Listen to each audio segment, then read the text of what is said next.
10 ሚሊዮን ብር የህይወትን ከሲኦል ወደ ገነት መቀየር የሚችል ገንዘብ። ግን ይህን ገንዘብ ለአንድ ሚስኪን ሊስትሮ የመጣው ከሞት ጋር ተያይዞ ነበር። በአዲስ አበባ ቀዝቃዛ ሌሊት በአንድ ጠባብ የጭቃ ቤት ውስጥ ጎረቤቶች ተረበሹ። ፖሊስ ቦታው ላይ ሲደርስ ያገኘው ነገር ልብን የሚያቆም ነበር። ተራው ሊስትሮ በገዛ ቤቱ በጭካኔ ታርዶ ተገኝቷል። ገዳዩ ግን ማንም የጠበቀው ሰው አልነበረም። ይህ ወጣት ሎተሪው እንደደረሰው እንኳን ለሚስቱ ሳይናገር ሚስጥሩን ይዞ ወደ መቃብር ወረደ። ምርመራው ውጤት ሲወጣ ፖሊሶች ራሱ ማመን አቅቷቸው ነበር። ዛሬ የዚህን ሚስኪን ሊስትሮ አሳዛኝ መጨረሻና ያልታሰበውን የጭካኔ ውሳኔ እንመረምራለን። አብራችሁን ቆዩ። ቪዲዮውን ላይክ በማለት ጀምሩት። ገንዘብ የብዙ ችግሮች የብዙ ደስታዎች ምንጭ ተደርጎ ይወሰዳል። ሰው ሁሌም ይሄን ያህል ብር ቢኖረኝ ኖሮ ሕይወቴ ይቀየር ነበር ብሎ ያልማል። ነገር ግን አንዳንዴ ያ የምንመኘው ሀብት ከደስታ ይልቅ ሞትን ይዞብን ቢመጣስ? ዛሬ የምነግራችሁ ታሪክ ስለ አሸናፊነትና ስለ ተሸናፊነት አይደለም።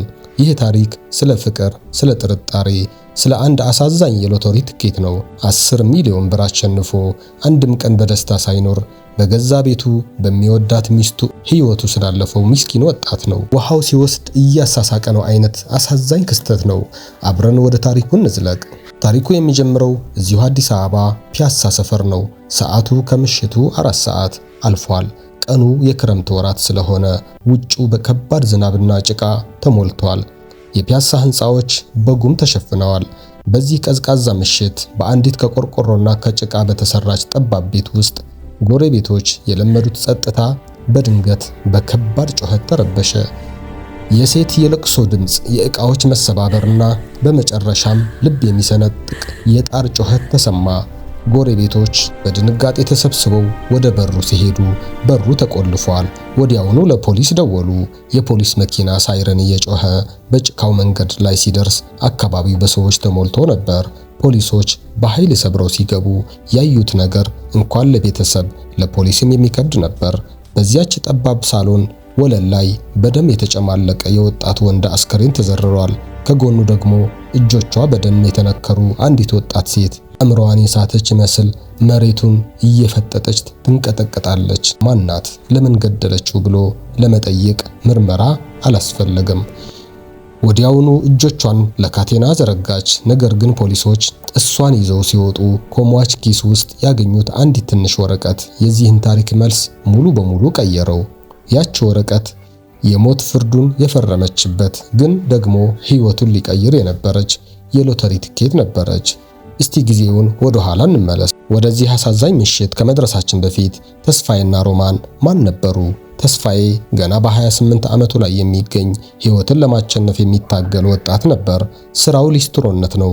በየቀኑ ጠዋት 12 ሰዓት ላይ ይነሳና ሳጥኑን ተሸክሞ ወደ አራዳ ጊዮርጊስ ወይም ፒያሳ ጎዳናዎች ይወጣል። ጋሼ ልጥረግልህ፣ እማማ ቀለም ልቀባው እያለ የሰዎችን እግር እያየ ይውላል። ፀሐዩ ያቃጥለዋል፣ ዝናቡ ይደበድበዋል። አንዳንዴ ቀኑ ጥሩ ሲሆን 200 ብር 300 ብር ይዞ ይገባል። አንዳንዴ ደግሞ ለትራንስፖርት እንኳን ሳይኖረው በእግሩ ወደ ቤቱ ይመለሳል። ግን ተስፋዬ ተስፋ አይቆርጥም ነበር። ምክንያቱም ቤት ሲገባ የምትጠብቀው አንድ ውድ ነገር ነበረችው፣ ሚስቱ ሮማን። ሮማንና ተስፋዬ የተጋቡት በቤተሰብ ግፊት ሳይሆን በፍቅር ነበር።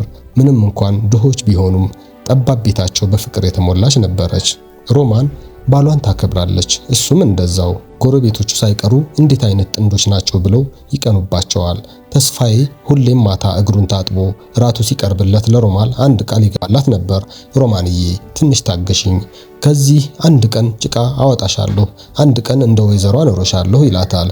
ይህ የተስፋዬ የዘወትር ጸሎት ነበር።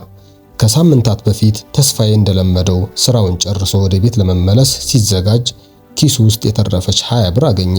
በዛች ቀን ስራ ብዙም አልነበረም።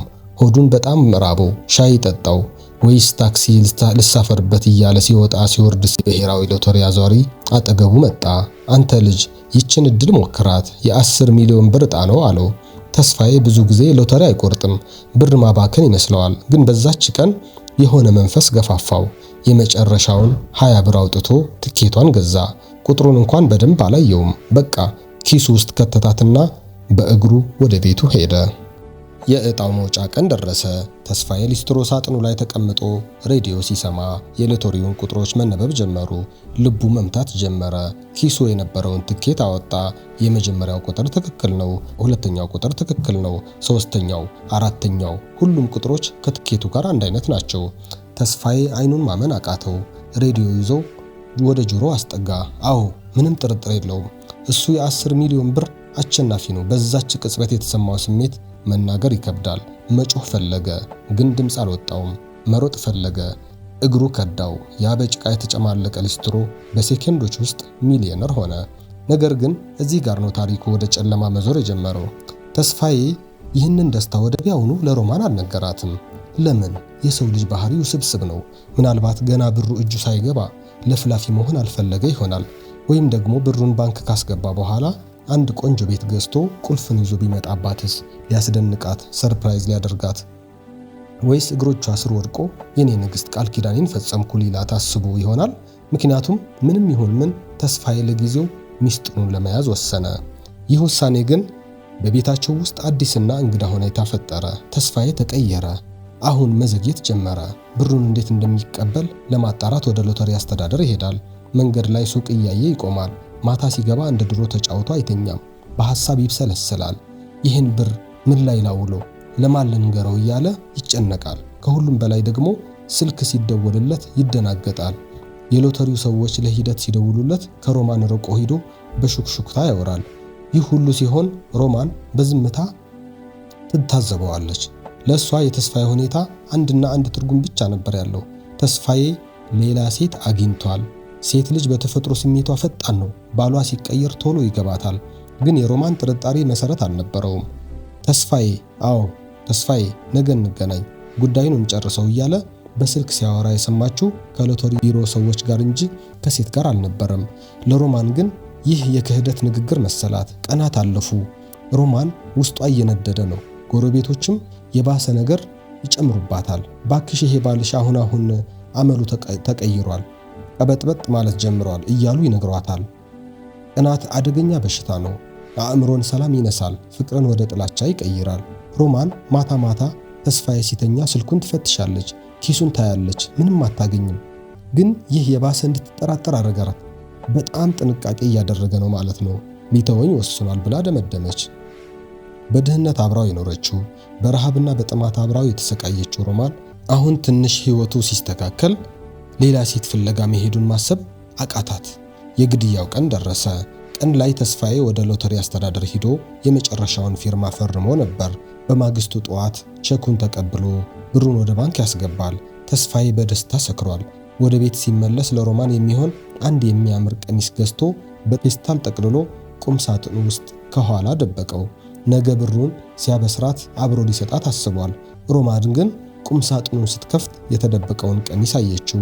ልቧ ደነገጠ። ይህ ለእኔ ቢሆን ኖሮ ይሰጠኝ ነበር፣ ከደበቀው ለዛች ሴትዮ የገዛው ስጦታ ነው አለች። ይህ የመጨረሻው የጥርጣሬ ሚስማር ነበር። ማታ ላይ ተስፋዬ ወደ ቤት ገባ። ፊቱ ያበራል። ሊስማት ሲጠጋት ገፋችው። እሱ ግን በደስታ ስሜት ውስጥ ስለነበር ቁጣዋ አልታየውም። ሮማንዬ፣ ነገ ለኔም ላንቺም ትልቅ ቀን ነው። ነገ ህይወታችን ይቀየራል አላት። እሱ እያወራ ያለው ስለ ሎተሪው ነው። እሷ ግን ነገ ህይወታችን ይቀየራል ሲላት ነገ እተውሻለሁ፣ ከዚህ ቤት እጠፋለሁ ማለቱ መስሏት ነበር። እራታቸውን በጸጥታ በሉ። ተስፋዬ አልጋው ላይ ወጥቶ ስለ ወደፊት ህንፃ፣ መኪናና የቅንጦት ህይወት እያለመ እንቅልፍ ወሰደው። በሌሊቱ 6 ሰዓት ዝናቡ ጣሪያውን ይደበድበዋል። መብራት ጠፍቷል።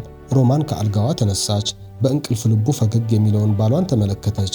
ያለ ዓመታት ያፈቀረችው አሁን የከዳተኛ ፊት ሆኖ ታያት። እንባዋ እየወረደ ወደ ኩሽና ሄደች። በየቀኑ ሽንኩርት የምትከትፍበትን ስለት አነሳች። ወደ ሳሎን ተመለሰች። እጇ ይንቀጠቀጣል። ለምን አለች በሹክሹክታ። ለምን ከዳኸኝ? ለምን ጣልከኝ? በዚያ ቅጽበት ሰይጣን አሸነፈ። ቢላውን አነሳችና በተስፋዬ አንገት ላይ ሰነዘረችው። ተስፋዬ አይኑን ለመክፈት እንኳን እድል አላገኘም። በተኛበት በጣፋጭ ህልም ውስጥ እንዳለ ወደ ዘላለም እንቅልፍ ተሸጋገረ። ሮማን ድርጊቷን ከፈጸመች በኋላ ወደ ራሷ ተመለሰች። መብራቱን አበራች። ያየችውን ማመን አልቻለችም። የምትወደው ባሏ በደም ተጨማልቋል። ጩኸቷ ሰፈሩን አናወጠው። ተስፋዬ ተነስ እያለች ብትወዘውዘውም እሱ ግን መልስ የለውም። ጎረቤቶች መጡ። ፖሊስ መጣ።